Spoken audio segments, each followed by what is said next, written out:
Михайлу Григоруку з села Плутичі, що в гміні Більськ, зараз 97 років. Коли я його запитав про передвоєнний вигляд села, ось що він мені сказав. Перед війною то було bardzo много людей жило. То було у 32-му році був пожар, і то вода все згоріло, бо соломою було накрите. Все, можна сказати, половина села згоріло. І гнало вітер, а тут як горіло, то і на той палаті, і на ще, то і гнало так.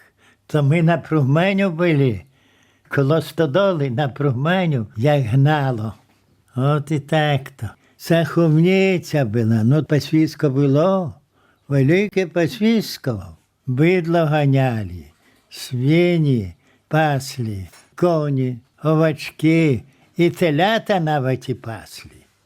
Як корови, то гнали чолом і виганяли їх, пастухи пасли. А свині? Свині то ми пасли по колійці, бо свині пасти то кепсько, бо то є як душно, то ай, що вони виробляють. Пориють, утікають. Поле, угор був, і то ми там свині пасли. Тут, як ми на Хоравці пасли свині, то їхало військо руське. А це говорить, у нас не стільки свині у Європі, скільки тут є пасати.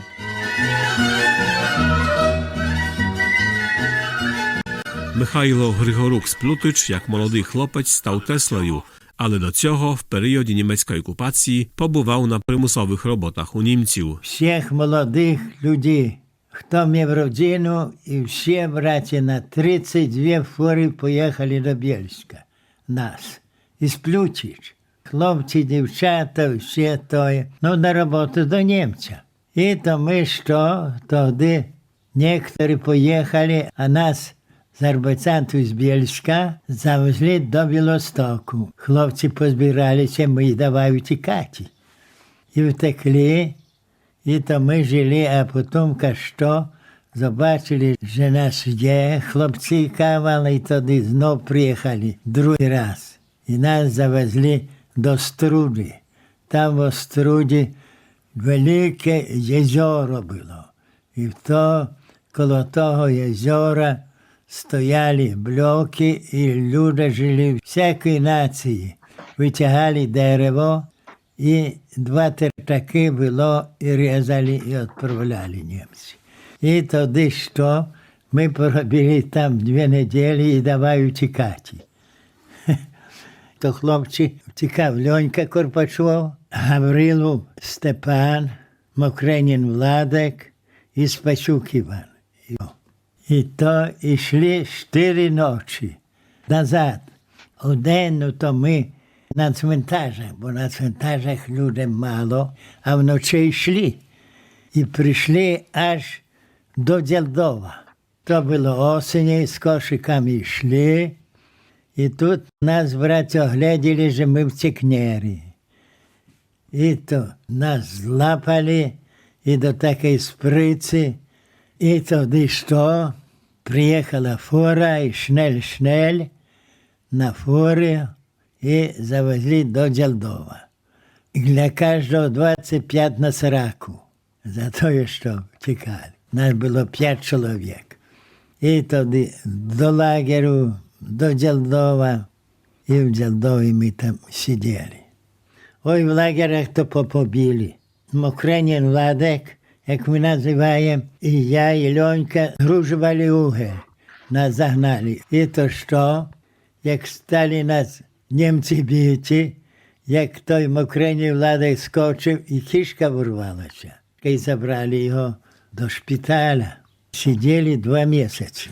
Потомка на Арбацант висилали нас і приїжджали німці і брали до роботи. І мене взяв Рокицький Герман.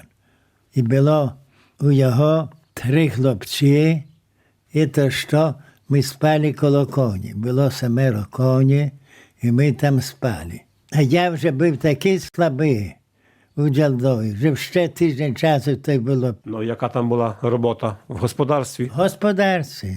Все робили господара. Кормили то добре. Прийшов його син до нас і каже, «Віте, co хлопаки?» Po polsku говорив? Так, бо коло Дялдова то така мішаніна була. І каже, «Віте, co хлопаки, będzie для німця alles kaputt». Бо русські зачнуть, як стануть катюші давати, не можемо витривати. О, з рук часу у того господара був. І тоді вже розпочалась війна, і тоді ми йшли додому. To jak, że front przyszedł. Так, піхотом йшли. І всяк. То їхали фори від німця, то й на форах їхали. Всяк.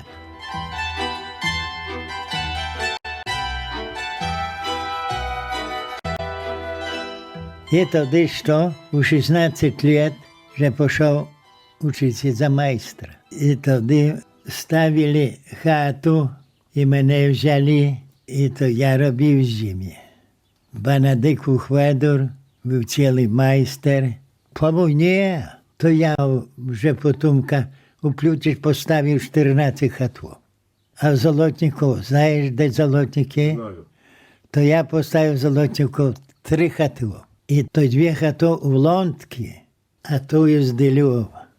В Райськ, як був спалений, то в Райському, там я, 4 може хату. 7 усяк розмиті були. І малі, і великі. Храболов ставив, теперка у Орехвіч. Тако по сьолах скрозь. Докторця в Лєшні, я поробив вже форми. Робив слупи і клуня ставили з бетону. Я мав тільки робочі, де. І в 62 рокові то в Райську ставили церкву. І то ми з Плючі згодилися у 5. І то ми ходили, і то є щодень. А я їх купив батюшка в Хрубєшові. Привезли поїздом. І тоді привезли сюди, і той, що розбирав, був шеф, то хотів bardzo много грошей. А то ми тані і робили. І люди приходять до роботи. Некоторі то на драбину влізли вже, а то від землі до крижка 24 метри. То роботи було. І зділював сосна. Тож я ще ту хату, то сам ставив, все. У мене ніхто не заробив. Все, столярка, все я сам робив. Я ставив хату у 56-му рокові свою. І на господарці робив, і будував. Я зо мною робило 3 хлопці, а я був цілим шефом. І таке моє життя було. І я ще живу, 21-й рочник. Згадував Михайло Григорук з Плутич в гміні Більськ, якому зараз 97 років.